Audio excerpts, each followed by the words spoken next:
dokter gigi bareng pasangan. Yuk Sobat Sehat periksa gigi ke RSUD Pademangan. Selamat datang kembali nih Sobat Sehat di episode Jackpot Jakarta Podcast RSUD Pademangan. Perkenalkan, saya Dokter Gigi Putri Ariandini yang bertugas untuk memandu Jackpot episode kali ini. Nah, sebelumnya tema dari Jackpot episode kali ini adalah fakta atau mitos tentang bleaching gigi. Untuk Sobat Sehat yang sedang menonton, silakan nih subscribe, like, dan komen video ini ya. Narasumber kita kali ini yaitu Dokter Gigi Jessica. Halo Dokter Gigi Jessica, apa kabar dok? Halo Dokter Putri, halo juga Sobat Sehat di rumah. Kabar baik nih dok, semoga semua Sobat Sehat yang ada di rumah dalam keadaan baik juga ya. Amin. Oke dok, pada episode kali ini kita akan membahas tentang fakta atau mitos dari bleaching gigi. Karena banyak banget nih dok yang Sobat Sehat yang bertanya-tanya nih di praktik kita sehari-hari, kenapa ya dok kok gigi saya kuning dan gimana cara merawatnya. Oke, boleh tolong dibahas dulu dong dok, apa itu tentang bleaching gigi. Oke, sebelum masuk nih ke pembahasan mitos atau fakta tentang bleaching gigi, saya akan jelasin dikit nih. Memang di klinik-klinik atau di rumah sakit yang ada poli giginya, itu banyak pasien yang datang nanya, aduh dok, kenapa sih giginya jadi kuning? Aduh dok, gimana sih cara putihinnya? Nah, sebelum masuk ke pembahasan itu, saya mau jelasin dulu nih struktur anatomis dari gigi itu sendiri. Jadi, gigi itu mempunyai 3 lapisan. Lapisan yang pertama itu adalah lapisan email atau enamel, di mana lapisan tersebut adalah lapisan paling luar dari gigi. Warnanya biasanya jauh lebih putih dibandingkan warna dentin atau lapisan di bawahnya gitu ya. Dan lapisan email itu lapisan paling kuat, dimana lapisannya itu 7 kali lebih kuat bahkan dari tulang manusia gitu ya.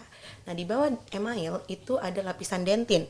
Biasanya dentin itu warnanya jauh lebih kuning dibandingkan warna email, dan pada dentin itu terdapat tubulus-tubulus dentin atau pori-pori gigi. Nah, di dalam pori-pori itu ada cairan. Cairan itu yang bisa membuat rangsangan kepada syaraf gitu. Nah, di lapisan paling dalam itu ada ruang pulpa. Ruang pulpa itu berisi jaringan syaraf dan pembuluh darah. Gitu, Dok. Oke, baik, Dok. Jadi gigi itu terdiri dari lapisan-lapisan ya, Dok, dan warna dari lapisan itu juga berbeda-beda. Nah, biar lebih seru nih kita bahas tentang fakta dan mitosnya ya, Dok.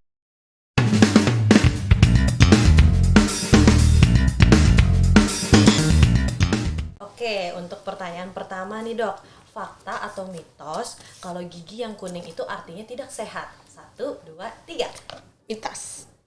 Oke. Kenapa sih bisa? Aduh, kenapa ya ada yang bilang gitu tuh gigi kuning tuh nggak sehat? Aduh, salah banget. Jadi gigi kuning itu bukan berarti gigi yang tidak sehat, tapi gigi sehat itu bisa terjadi perubahan warna dikarenakan proses natural aja. Memang terjadi mungkin dari faktor usia, karena konsumsi diet juga gitu. Jadi sobat sehat jangan khawatir ya sama gigi yang kuning. Bisa datang ke dokter gigi, terus tanya deh ke dokter giginya, dok kenapa ya giginya bisa kuning? Nanti pasti dianjurkan sama dokter giginya untuk dapat perawatan yang paling tepat untuk sobat sehat.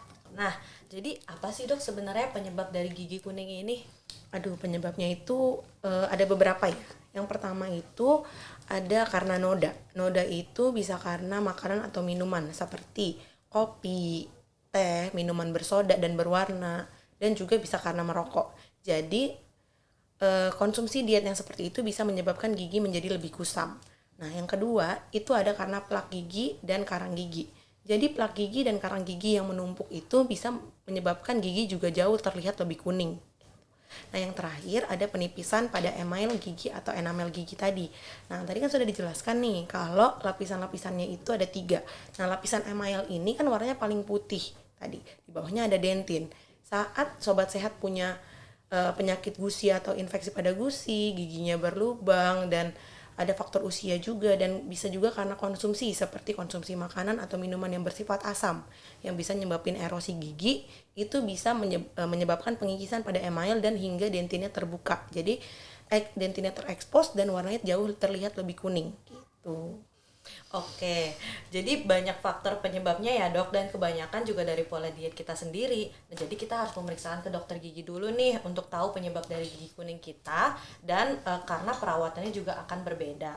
Nah, sekarang ini kan sobat sehat dan masyarakat juga udah nggak asing lagi ya dok dengan perawatan untuk mencerahkan gigi atau biasa disebut dengan bleaching. Nah, sebenarnya bleaching itu apa sih dok? Oke, jadi mungkin sobat sehat sering nih dengar kan dapat iklan-iklan di Instagram, aduh bleaching bleaching gitu.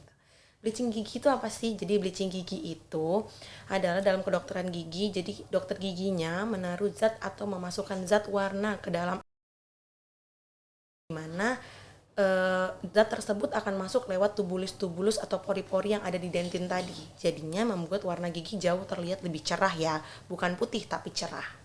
Oke, seru sekali nih dok kalau ngebahas tentang bleaching gigi. Pertanyaan selanjutnya nih dok, fakta atau mitos kalau gigi yang sudah dilakukan bleaching akan menjadi giginya akan menjadi sensitif? Satu, dua, tiga. Fakta.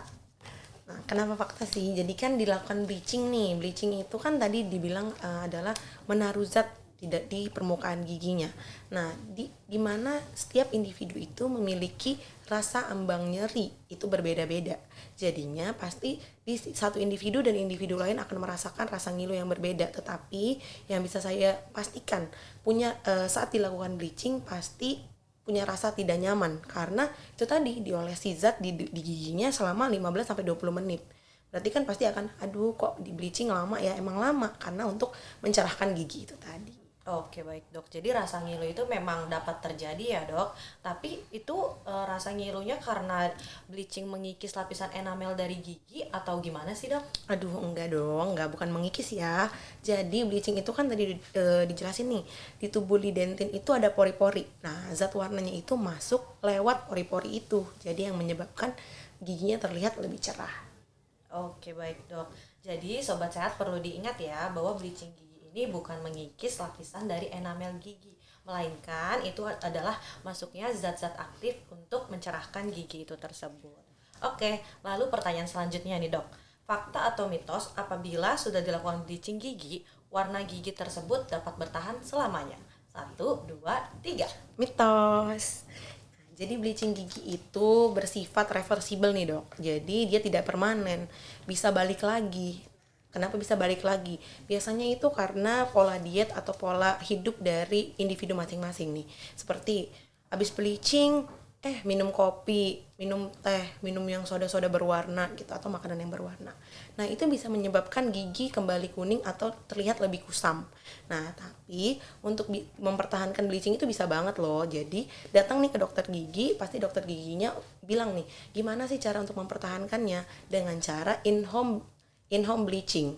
In home bleaching itu jadi nanti pasiennya dikasih bleaching tray dan nanti akan diawasi dan diberikan tata caranya oleh dokter gigi gitu dok.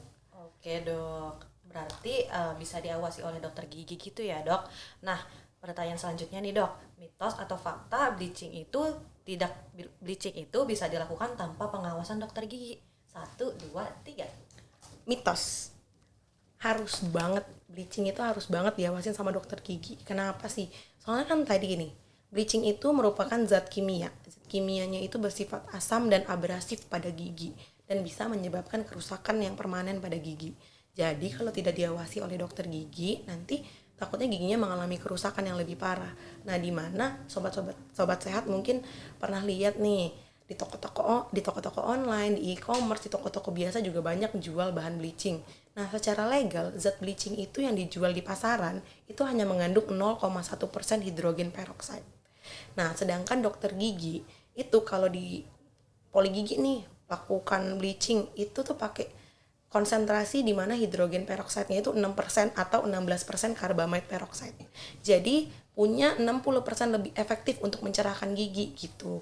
Jadi kalau daripada capek-capek nih beli di e-commerce segala macem, aduh mau putih nanti nggak putih, mending ke dokter gigi deh. Jadi langsung efektif pasti gitu. Oke baik dok, jadi emang harus ke dokter gigi ya dok untuk melakukan bleaching ini agar dalam pengawasan dari dokter gigi juga. Dan dapat disimpulkan juga bahwa perubahan warna dari gigi ini bersifat reversible atau dapat kembali. Namun kalau tidak dalam pengawasan dokter gigi malah dapat terjadi kerusakan yang bersifat permanen ya dok. Iya betul banget dok. Oke dok, Jadi kapan sih dok waktu yang paling tepat untuk melakukan bleaching gigi ini? Oke, sebenarnya bleaching gigi itu bisa dilakukan kapan aja. Tapi biasanya pastikan untuk dilakukannya bleaching itu harus dalam kondisi gigi yang sehat. Jadi misalnya nggak ada gigi yang berlubang, tidak ada infeksi atau radang gusi, dan biasanya gigi-gigi yang terlalu sensitif juga tidak bisa dilakukan bleaching. Nah, terus untuk ibu hamil dan ibu menyusui juga kalau bisa jangan bleaching dulu ya. Dan untuk anak-anak usia 16 tahun juga jangan, karena takutnya bisa merusak struktur lebih dalam dari gigi itu sendiri. Oke, baik dok. Nah, kita udah sampai nih di penghujung acara dok. Sebelum ditutup, boleh dong dok tolong kasih tips dan trik ke sobat sehat untuk menjaga dan mempertahankan warna cerah pada gigi ataupun menghindari gigi berubah menjadi warna kuning. Oke, boleh banget nih dok. Jadi tips dan triknya itu yang pertama, hindari konsumsi makanan-makanan berwarna. Bukan berarti nggak boleh ya, boleh. Tapi misalnya kayak konsumsi kopi, teh, minuman bersoda berwarna, makanan yang berwarna seperti kunyit, tomat, itu juga kalau bisa dihindari. Nah, tapi jika memang sobat sehat pasti kayak, aduh kan aku suka ngopi, suka ngeteh nih pagi-pagi, nongkrong sama temen gitu kan. Nah, itu juga bisa diminimalisir dengan cara penggunaan sedotan. Jadi saat minum kopi atau teh itu bisa menggunakan sedotan agar tidak langsung kena ke giginya gitu. Nah, yang ketiga itu ada tetap menjaga kesehatannya dengan sikat gigi ya. Jadi tetap sikat gigi 2 kali sehari, itu pagi saat setelah sarapan dan malam sebelum tidur. Dan bisa menggunakan dental floss untuk membersihkan sela-sela gigi agar tidak terjadi penumpukan plak dan karang gigi. Dan untuk sobat sehat tetap kontrol ke dokter gigi 6 bulan sekali ya. Tapi terus juga jangan juga nih udah bolong baru ke dokter gigi, jangan. Rutin aja 6 bulan sekali untuk dicek dokternya, nggak ada kenapa-napa juga tetap dicek ya. Gitu dok. Oke dok, sama ada juga nggak sih dok pasta giginya yang cocok gitu? Oh iya boleh nih. Jadi sobat sehat mungkin untuk kayak kan di luaran banyak tuh dok jual pasta gigi whitening. Nah boleh dipakai seminggu tuh 2 kali atau 3 kali aja gitu ya. Oke dok, bagus banget nih dok tips and triknya. Nah, saya izin rangkum dulu ya dok info-info apa aja yang udah diberikan tadi. Jadi gigi kuning itu bukan berarti giginya tidak sehat, dan perawatannya salah satunya adalah bleaching gigi. Bleaching gigi itu suatu prosedur yang aman apabila diawasi dan dilakukan oleh dokter gigi. Nah, meskipun gigi ini telah dilakukan bleaching gigi, namun hal tersebut warna yang jadi lebih cerah itu bersifat reversible atau dapat kembali lagi. Nah, itu tergantung dari pola diet kita juga dan ataupun konsumsi yang telah disebutkan oleh Dr. Jessica tadi. Nah, baiklah sobat sehat, kita telah selesai berbincang-bincang dengan narasumber kita ini yaitu Dr. Gigi Jessica yang telah banyak memberikan informasi yang bermanfaat tentang bleaching gigi. Semoga setelah menyaksikan Jackpot episode kali ini banyak pertanyaan dari sobat sehat ini sudah terjawabkan dan dapat dimengerti ya. Oke, terima kasih banyak Dr. Jessica yang telah meluangkan waktunya untuk memberikan informasi pada episode kali ini. Iya, terima kasih juga Dr. Cayu. Baik sobat sehat, silakan komen di kolom komentar di bawah ini ya untuk tema apa lagi yang akan kita bahas di episode Jackpot selanjutnya. Semoga bermanfaat. See you on another episode of Jackpot Jakarta Podcast RSUD Pademangan. Terima kasih sobat sehat semua. I said I'll pick you up at the